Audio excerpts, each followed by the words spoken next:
Hi guys, welcome back to another video. This week I'm glad you're back for a brand new recipe. This week's recipe is going to be a little bit interesting. We're going to make pork skin and green sauce. Pork skin can be eaten fried, which is what we're going to be doing today. We're going to make the fried chicharron, or it can also be cueritos, the pork skin cueritos whenever you make carnitas. This is only a 3-step recipe, super easy to make. But before we get into the video, I just want to remind you, please subscribe to my channel, give it a big thumbs up if you liked it. We have about 80 more subscribers until we hit 1,000 subscribers, so I know we can make it. Please recommend this channel to your family, to your friends if you liked it. Anyways, let's get back to the video. For this week's video, we're going to be using 1.5 pounds of tomatillos. I'm going to be using the small tomatillos, and they're also the greenest tomatillos that there is. About 3 to 4 serranos, half an onion and 2 garlic cloves, cumin, a little bunch of cilantro.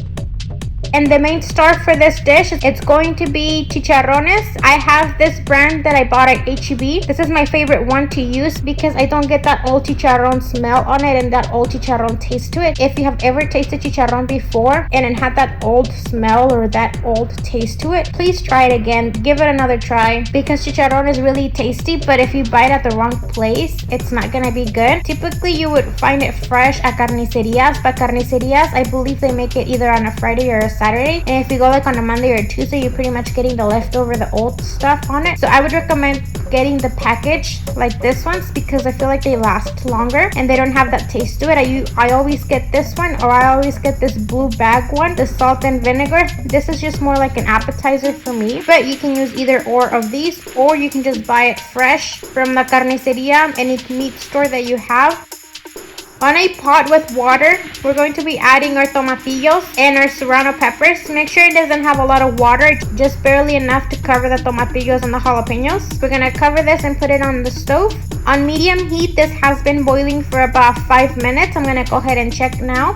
As you can see, the top is still green, but the bottom that's submerged under water has already changed color. I'm gonna move this around so that the water can get all over the tomatillos and it can change color everywhere. I'm gonna turn off the stove at this time. And as you can see, this tomatillo, half of it is already cooked, the other half is still green. But I'm gonna turn off the stove like this because I'm gonna boil it separately again. On a blender, we're going to add our tomatillos. Just make sure you wash your tomatillos before boiling them, or else they're gonna get this bitter taste to it. We're also going to add our serranos. You can also use jalapeños if you want it less spicy. A little piece of onion and the 2 garlic cloves. We're also going to be adding the little bunch of cilantro and 3 cups of water, and we're gonna blend this very good. Next, on a pot, we're gonna be adding a little bit of vegetable oil. Let that heat up for just a minute, and then we're gonna be throwing in diced onion. Let the onion caramelize for about a minute. You really have to make sure the onion is caramelized, that way it can release the flavor into the oil. It usually takes about a minute. It depends on how high your heat is. You want to do this on medium heat. You will know it's ready whenever the onion starts to be transparent. When it starts to be transparent, we're going to be adding our blended salsa. We're going to be adding about half a cup of water into our blender. Shake your blender around. And that half a cup of water, we're going to add it to the rest of our salsa. This is just to clean up our blender, make sure that we don't leave any sauce in there. You don't have to do this step, but it does help. We're going to mix this very good. Cover this and let this boil for about 10 minutes. 10 minutes passed, and this is how my salsa looks now. As you can see, there's a color change on here. It turned darker. It's more like a dark green now. We're gonna move this around. Remember, you don't want to add any salt at this time because the chicharron already has salt in it, and we don't want our food to be salty. You want to add our chicharron first and then check for salt. We're going to add our chicharron now. Make sure you mix your chicharron very good. Make sure the salsa gets all over your chicharron. I'm also going to be adding some other pieces of the pork skin from the blue bag, just so I can give it a little bit of flavor on there. But like I said, you can also buy the whole chicharron, the fresh chicharron that they sell at the carniceria. You can tear that chicharron into smaller pieces and then do the same thing that we're doing right now. It would be the exact same steps. The only thing is that they sell it in a big chunk. You just have to tear it down. We're going to mix this very well. What I like to do when I go to the carniceria to buy chicharron on a weekend, I usually ask them if I can try it. That way I can see if it's an old chicharron or if they're giving me a fresh one. That's a tip that you can use whenever you go buy your chicharron at. Tell the guy that you want to taste it first. If it tastes good, buy it. If it don't, just go to like H-E-B or Walmart. That's usually where I buy my chicharron at. It's already pre-packaged. We're going to cover our chicharron in salsa. and let it boil for about 5 minutes. 5 minutes has passed and this is how it looks like. As you can see, my chicharron is completely covered in salsa. The chicharron is now very wet. It's very soft.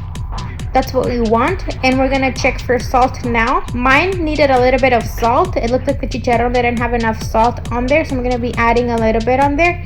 But make sure that you taste first before adding salt. We're going to mix this around very good and let it boil for another 3 minutes. Remember, if you buy the chicharron that is very thin, you don't want to move it around too much, because since the chicharron is very thin, you might mix everything together and it's gonna turn into pudding. So just give it some stirs on there. You can turn off the stove at this time. I'm just gonna cover this and this dish is done. Like I said, it's a very easy, simple recipe that you can make. It's only a 3-step recipe. Boil your tomatillos and serranos, blend them, and then add it to your salsa, add your chicharron, and there you go. I usually serve this with a side of black beans. I thought I had black beans on my house, but I didn't, so I'm not serving it with anything. I'm just gonna eat it like that. But you can also eat it with black beans or rice, or both of them. It's up to you. Usually this dish can also be made into gorditas.